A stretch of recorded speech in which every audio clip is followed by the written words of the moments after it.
Hello, my name is Deasia Nichols, and my topic is Black people are charged and sentenced at a higher rate than white people. My proposition is factual, and I am for this argument. Inequality in the justice system. Trayvon Martin, Breonna Taylor, George Floyd. These are the names of innocent African Americans who have been wrongfully done by our justice system. Every day, Black people are getting racially profiled and wrongfully committed because of the color of their skin. Although slavery ended more than 100 years ago, African Americans continue to be excessively imprisoned at a considerably higher rate than white equivalents. According to the United States Sentencing Commission, Black male offenders receive sentences on average 19.1% longer than similarly situated white male offenders during the post-school years of 2012 through 2016. African Americans should be sentenced and charged at the same rate of a white person. Now that I have given you an overall of my presentation, let us look at my background information and my main arguments. The Emancipation Proclamation was a proclamation issued by President Lincoln on September 22, 1862, that freed the people held as slaves in those territories, still a rebellion against the Union from January 1st, 1863 forward. However, that did not stop the race war between blacks and whites. In fact, it increased discrimination and racism among the two races for quite some time, and we are still able to experience and live through some incidents 100 years later in 2020. Now, here are the facts. Black people make up roughly 13% of the United States population, and white people make up 64%. Black people make up 40% of the prison population, and white people 39%. Therefore, even though there are 5% as many white people as black people in this country, blacks and whites are incarcerated in equal numbers. But the fact that black people are incarcerated 5 times as frequently as white people does not mean black people commit 5 times as many crimes, says Kernan Hopkins, author of Why is the African American Prison Rate Higher Than Whites? January 23, 2014. And here are the reasons why. Because many black people live in dense urban neighborhoods, police are heavily patrolling the areas rather than a suburban or rural neighborhood, thus allowing them to monitor more people. What that means is there are many neighborhoods that are considered the projects, the ghettos, and even the hood. These areas are heavily populated with African Americans and the lower class due to its inexpensive cost of living. These neighborhoods often are considered bad and crime-filled, thus allowing police to be stationed there to watch the area all day and all night. Therefore, if any incident was to happen, big or small, police is there to catch and charge the victims rather than someone who lives in a suburban neighborhood that is not being heavily monitored.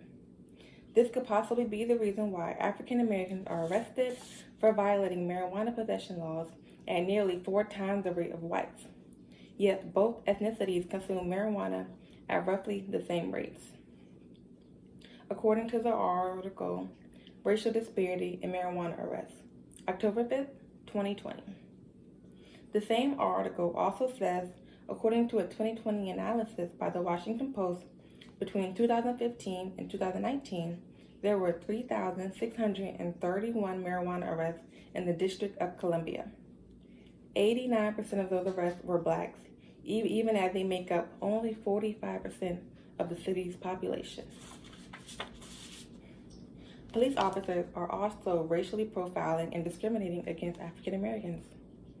Racial profiling by police refers to officers who target individuals for stops, searches, and arrests based solely on their skin color rather than behavior that indicates criminal activity. According to attorney Rebecca Pires, author of Racial Profiling and the Police, June 23, 2020. Racial profiling has been going on for more than 400 years and still exists in today's century. It all began back in the 1600s when slave patrols were around. Slave patrols were tasked with hunting down runaway slaves and suppressing rebellions amid fear of enslaved people revolting against their white owners, who were often outnumbered.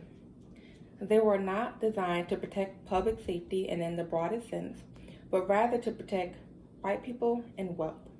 says Seth Sultan, a law professor at the University of South Carolina School of Law and former police officer in Tallahassee, Florida, whose research has focused on excessive police force. Author Renee Fullerman also stated, after the abolition of slavery in 1865, with the passing of the 13th Amendment toward the end of the Civil War, slave patrols were done away with and modern police department became more common. African Americans, however, were still heavily monitored.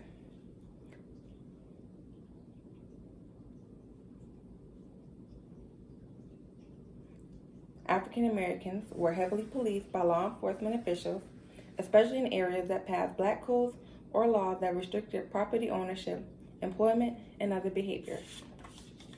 However, as Black Americans gained more rights, lawmakers on both sides of the political aisle looked for ways to criminalize the Black community. Also says Renee Fullerman, author of Not Just George Floyd, Police Departments Have 400 Years Experience of Racial Discrimination, June 7, 2020.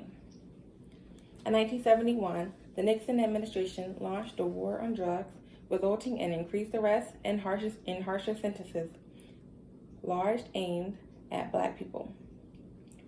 Former Nixon domestic policy chief John N. Richmond later confirmed that effort was designed to hurt Black families.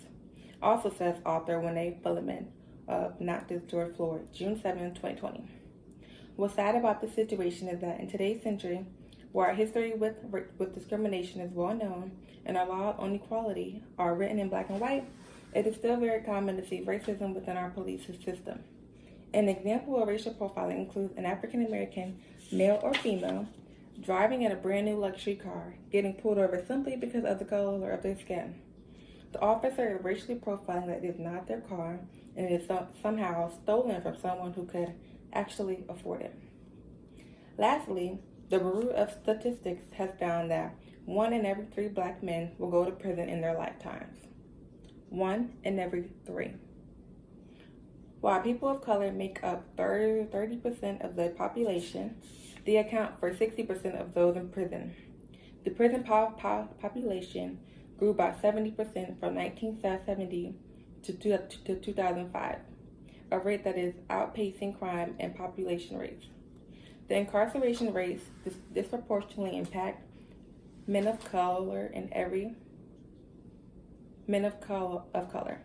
1 in every 15 African American men and 1 in every 36 Hispanics are incarcerated, in comparison to 1 in every 106 white men, according to Sophia Kirby, author of Top 10 Most Startling Facts About People of Color in Criminal Justice in the U.S., May 29, 2015.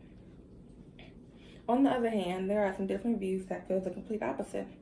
For example, some people believe Black people commit more crimes than white people. Thus, that is why they are more targeted. As I mentioned, police officers target predominantly African American neighborhoods. Thus, any incident that is committed is almost instantly caught and charged for. The second opposing view may be Black people are more violent and aggressive than white people. However, race is not an indicator of violence. There are many factors that contribute to a tendency upward violence. Upbringing, societal conditioning, mental illness, and even values all play significant roles in a tendency to be violent. This is also why violent people live among all races. History has shown violence across all races and has been shown since the beginning of the written word. Although I understand what statistics shows that African Americans commit more crime, I simply cannot accept the fact that Black people or any race is considered more dangerous and violent than the other. That is racially profiling against different races and setting them in a category that is not true. Now that I have addressed my arguments and counter-arguments, let us now conclude my argument. Black people should be charged and sentenced at the same rate of a white equivalent because that is what we were promised. The Constitution clearly states that there will be liberty and justice for all, not just for white people, not just for the upper class. Black people have suffered long enough in the United States and do not deserve higher sentences or to be targeted because of the color of their skin. If we want change, we must be the change, and that starts with eliminating racist individuals from the judicial system. Judges and higher-ups should only be told the situation at hand, not the color of a person's skin or race when determining a verdict. This allows everyone to receive equal treatment without racially profiling and judging someone based off their looks. Thank you.